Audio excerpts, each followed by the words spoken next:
Sati al-Husri was an Ottoman and Syrian writer, educationalist and an influential Arab nationalist thinker in the 20th century. Early life. Al-Husri was born in Sana'a, Yemen, to a government official from a wealthy Aleppo family. Frequent moving meant that he never received a formal education from a madrasa but instead spent his formative years in Istanbul, the capital of the Ottoman Empire. Before studying the Arabic language, he learned Turkish and French. When he spoke, he reportedly had a slight Turkish accent.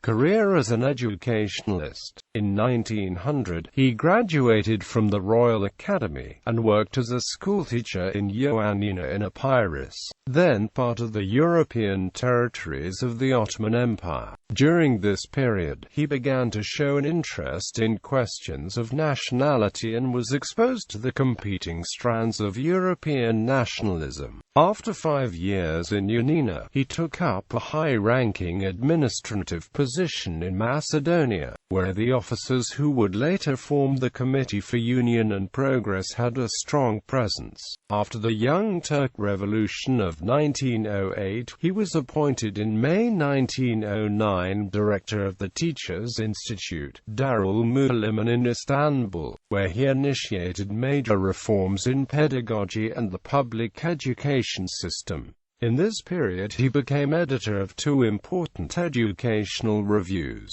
From 1910 to 1912, he visited European countries to examine modern educational methods. Initially a supporter of Ottomanism and the Young Turks, from 1916 on he moved towards Arabism. The Ottoman government granted al-Husri the post of Director General of Education in the Syria province at the beginning of World War I in 1914.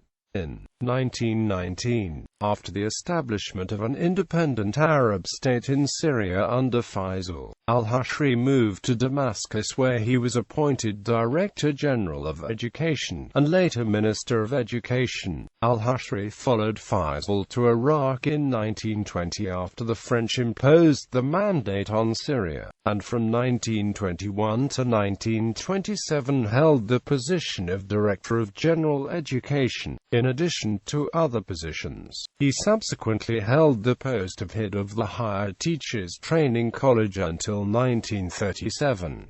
During these years he played an influential role in promoting Arab nationalism through the educational system, and brought in teachers from Syria and Palestine to teach Arabic history and culture. According to Malik Mufti, his chief accomplishment was to inculcate into the political and military elites of the country a permanent commitment to the vision of a strong and integrated Iraq destined one day to lead the entire Arab world. In 1941, nationalist army officers from the first generation to have come under the influence of al-Husri's ideas carried out a coup d'état against the pro-British monarchy and government, briefly installing a pro-Axis regime under Rashid Ali al-Gaylani. When British forces restored the monarchy, al-Husri was deported, as were over 100 of the Syrian and Palestinian teachers he had induced to come to Iraq.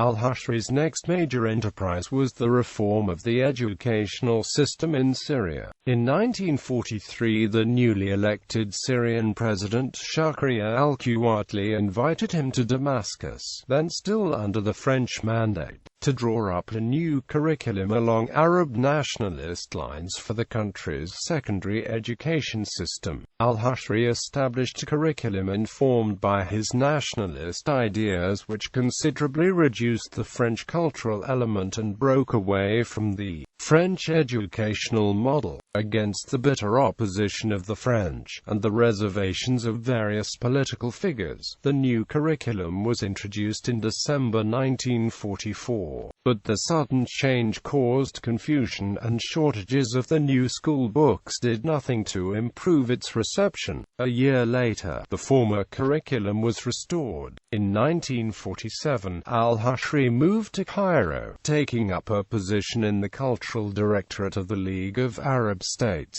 He would remain there for 18 years, during which he produced most of his works.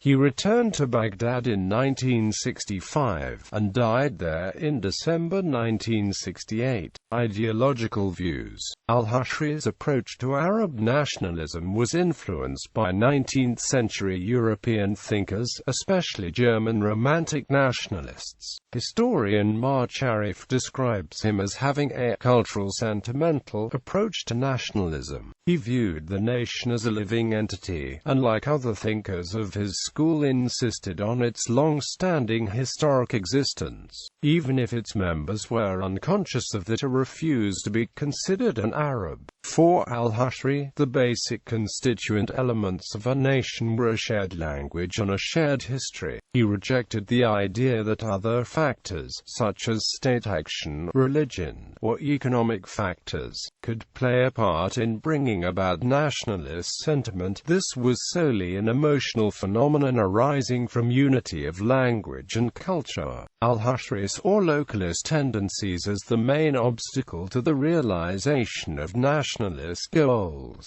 but pointed to the German and Italian experiences as indications that they would eventually be overcome. Communist internationalism was also a threat, but by the mid-1920s, with the caliphate abolished, al-Husri was confident that the challenge posed by pan-Islamism was vanquished. Sharif states that al-Husri established a barrier between civilization on the one hand, and culture on the other hand, taking the view that the first, which comprises the sciences, technology and modes of production, is intrinsically universal, while the latter, which comprises customs and language, is as such national. The Arab nation should therefore adopt all that the West had to offer in the first sphere, but jealously preserve its own culture. This distinction was influential among later nationalist theorists. Al-Husri paid particular attention to questions of language, a difficult issue in the Arab world due to widespread diglossia. He considered that a language reform was necessary given the situation whereby most Arabs were unable to use classical Arabic, the universal Arab written language, yet could not communicate successfully with each other in the greatly differing spoken dialects of the Arab world. His proposal was that, at least as a temporary measure pending improved education, a somewhat simplified form of classical Arabic should be developed which would be to some degree closer to the spoken dialects, yet retain its position as a universal language common to all Arabs. Quotes, "Every Arab-speaking people is an Arab people.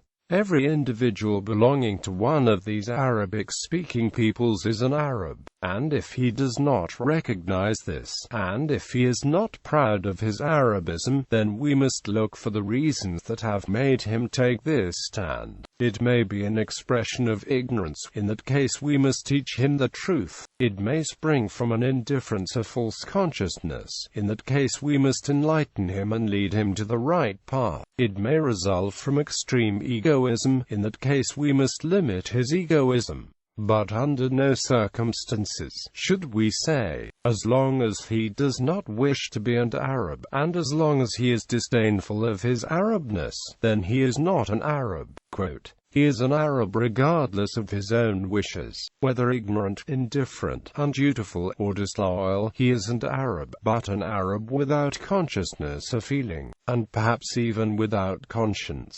Translation from Edith Deutsche, Arab Nationalism in the 20th Century, From Triumph to Despair, p. 72. We can say that the system to which we should direct our hopes and aspirations is a fascist system. Translated by William L. Cleveland. The Making of an Arab Nationalist, Ottomanism and Arabism in the Life and Thought of Sati, al-Husri, p.